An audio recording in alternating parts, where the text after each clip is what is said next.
When raising baby rabbits, it's important to make sure that your itty bitties are getting enough food and that they have nice, full, round tummies. One way I achieve this when I have a doe that doesn't like to spend much time in the nest box is that I feed her in the nest box. So she gets her pellets with her babies so that she is relaxed, she is over the babies so they have time to eat, and she lets down her milk more easily.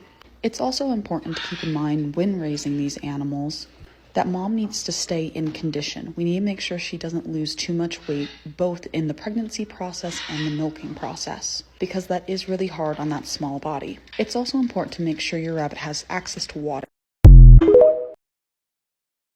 For those of you who have been joining me in the past week of freaking out and panicking over this numbskull, she's doing great. We are on day 7 post nosebleed, and as you can see, she is doing fantastic. She's had no other signs, no other symptoms. She's been eating appropriately. And despite what it looks like in the tray, that's barely any food waste. That is enough food waste for 7 days. So cut it up into 7 pieces. It is a very small amount. So yeah, Lizzie's doing great. My bad, we're calling her Lizifer now, because she is just a little devil. You're annoying, Lizzie. So the problem right now that I am having with a lot of my silver foxes is that they all have something wrong with them that I don't feel is show quality. So for instance, Vanessa here, we absolutely love this girl. She's sunburnt, and she's a little under-silvered. But she has really great type, and she's an amazing mother. Eduardo is overly silvered, doesn't have the best type, and is slightly under on senior weight. He's also molting, hence why he has that patchiness. But normally that lighter color on top is the color that he is. Wiley has type that is so good that he can beat anyone out type-wise. He is just a freaking meat brick. But his fur is lacking. I want it to be longer and thicker and stand up a little bit better. But again, he is an absolute beast when it comes to type. He does really well in show because of it, but I hate his fur.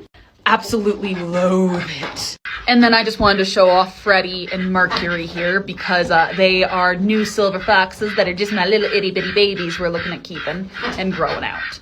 Unfortunately, I won't be taking them to any junior shows, but I am excited to take them in January to show, because they are filling in beautifully and their silvering is looking super nice. But in our program, if we have kept an animal to where we have shown it and the judge has kind of given us the opinion that we think is appropriate for the rabbit, then it's going to stay for a breeder at least for 1 generation. Because I need them in the program to fix something. That doesn't mean that they'll be here very long. I'm using Wiley here to improve the type out of all of our rabbits for a generation or 2. I'm using Eduardo to fix fur type. Once I have a buck that beats out both of them for the same thing in 1 animal, then I can replace both of these animals for 1. Enter Zeus. Zeus, who has the type and the fur that I need for my program. So I will be breeding Eduardo and Wiley once just to see what their kits give me. Zeus, stop biting me, baby. Mr. Chewy McChewerson. But Zeus will be replacing both of those bucks. He's just a baby, though. So it'll be a little bit before I replace the 2 bucks I have, and I would like to get their bloodlines. This is probably the first rabbit I've cuddled up to in a week, and I am not complaining. I made sure to sanitize, like, everything. But Mr. Zeus here is, like, perfection. My only problem is he's blue, and I need that COD to pass.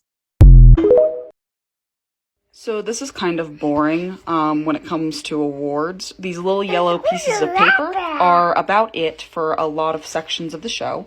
And then sometimes you get this white piece of paper, and that's a leg.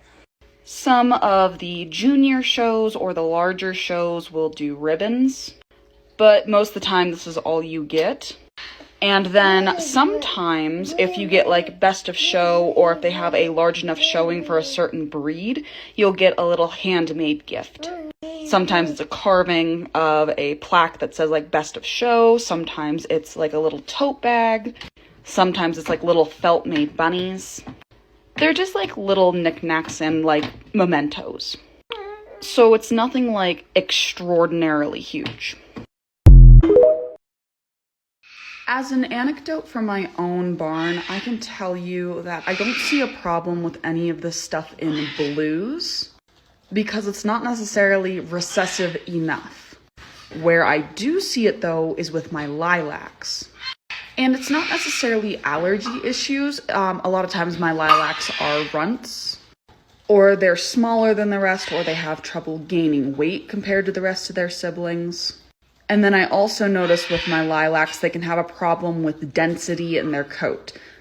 But my blues normally aren't a problem.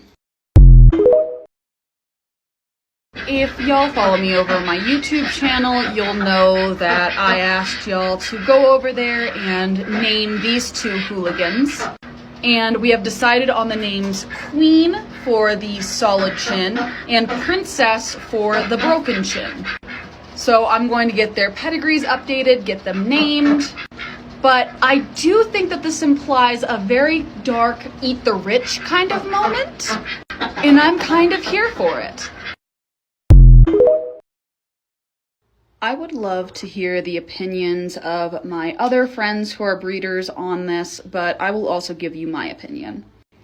If I have a doe that is older than a year and has not been bred, I will not breed her.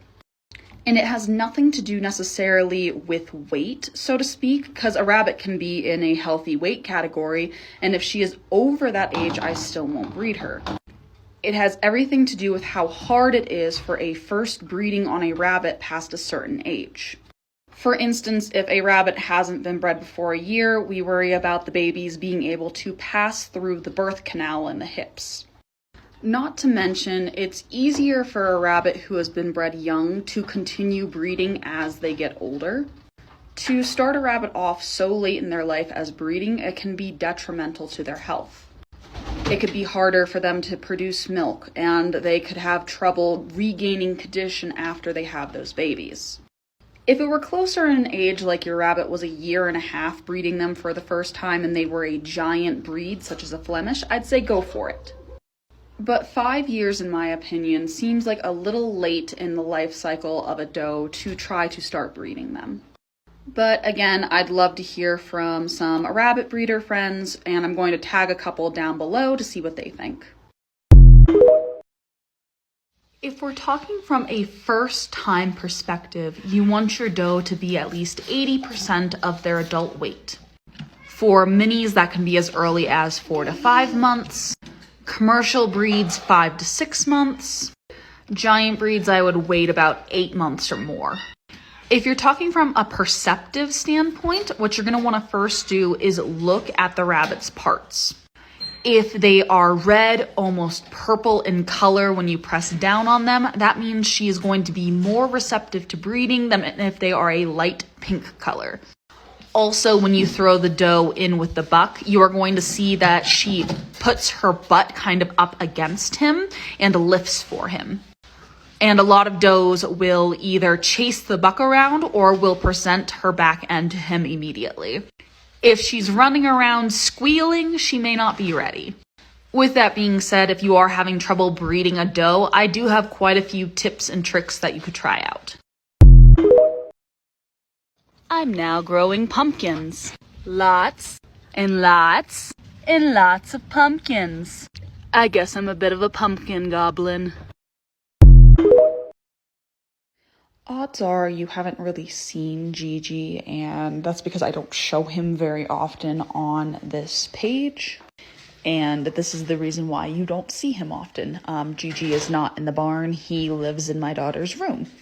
And here is Mr. Gigi as a baby. Gigi is our mini Rex, and he's also the sire of our dilute program. He is a lilac otter. But more than anything, he is my daughter's very first pet rabbit. And then every once in a while, he has play dates with some of our does. Other than that, he has never been to a show. He will never go to a show because I don't want my daughter to conflate the idea of him being any good with him winning or losing a show. So Gigi's just here living the best life as both a breeder and a pet.